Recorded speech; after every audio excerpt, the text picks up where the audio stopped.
So hi guys, di ba ang tamad ko kasi hindi ko maimpis-impis yan. Ayan, so pupunta tayo sa bahay natin. Ito yung bahay namin na hindi pa namin nalilipatan pero kumpleto na siya sa gamit. Wala lang siyang aircon.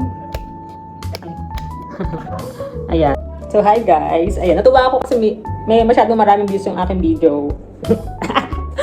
Ayan, so ito yung bahay namin. Ito ay ni-build up namin nung nag-start na ako mag-affiliate. Ayan, isi-share ko naman dito sa YouTube yung pagiging affiliate ko.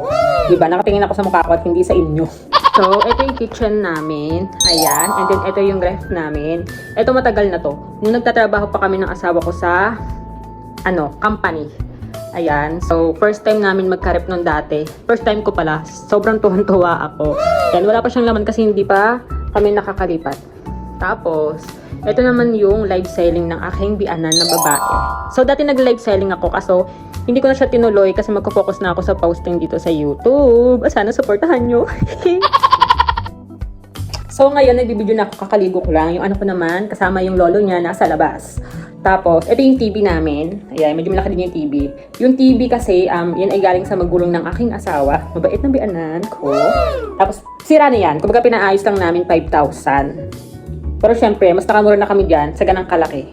And then, itong bahay na to, hindi talaga to, actually, hindi namin to pinatayo na totally talaga na buo. So, nirenovate lang namin siya. Tapos, ito yung kwarto. Diba? Pwede na siyang tirahan. Gusto ko kasi, kung titira kami dito, may aircon na. Pero parang hindi namin kaya kasi kung lang pinikita ko sa TikTok, biglang bumaba kasi gawa ng update na binigay sa atin ni TikTok. Ayan. So, ito naman yung ring light ko. Pakita ko sa inyo yung ring light. Ayan. Ito yung ring light ko na pinaggastusan ko talaga yan kasi siya, worth of 3,000 plus.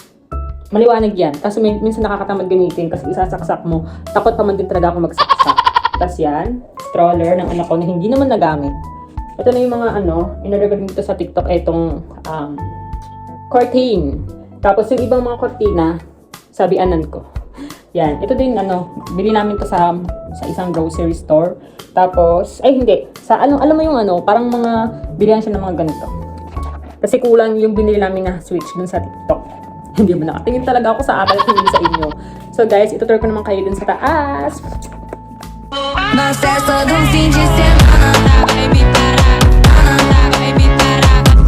So ayan, so aakyat na tayo. So muna natin yung ilaw, o diba? Asawa ko naggawa na. Kata tayo guys, ipakita ko sa inyo yung taas namin, which is yung terrace namin. Tadaan! Ay, mainit pala dito. Pero okay lang. Ito yung mga tanim namin. Tanim pala ng asawa ko yan. Ako nakikitanim lang. Ayan. Ito naman yung mga sasakyan ng aking anakis. So, iko 0.5 natin para kita masyado lahat. O, diba? Ang kalat, diba? Kasi ako yung nanay na samlang at lamog. Para marunong ako maglinis. At, ito yung mga rabbits namin. Say hi, rabbits! Oh, tulog ata sila. Bawal abalahin. And then, here. So, guys, ito yung, di ba ang ganda ng view? Pero, hindi ko alam kung swerte kami sa pwesto ng bahay namin. Kasi, katabi lang namin yung ilog. Tignan yung ilog. Ayan. So, ilog yan. Medyo, tapos, bumaha nga dito eh. Bumaha dito.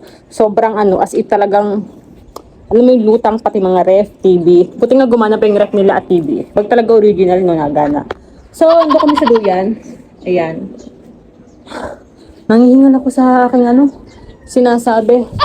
So, yung anak ko ngayon is nasa labas. Pinapasyal ng kanyang lolo. At ako ngayon naman, mag-i-edit na ako.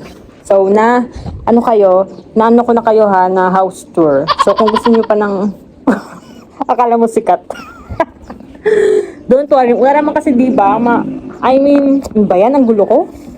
Wala makakapagsabi. Malay mo naman sumikat, diba? So, bye!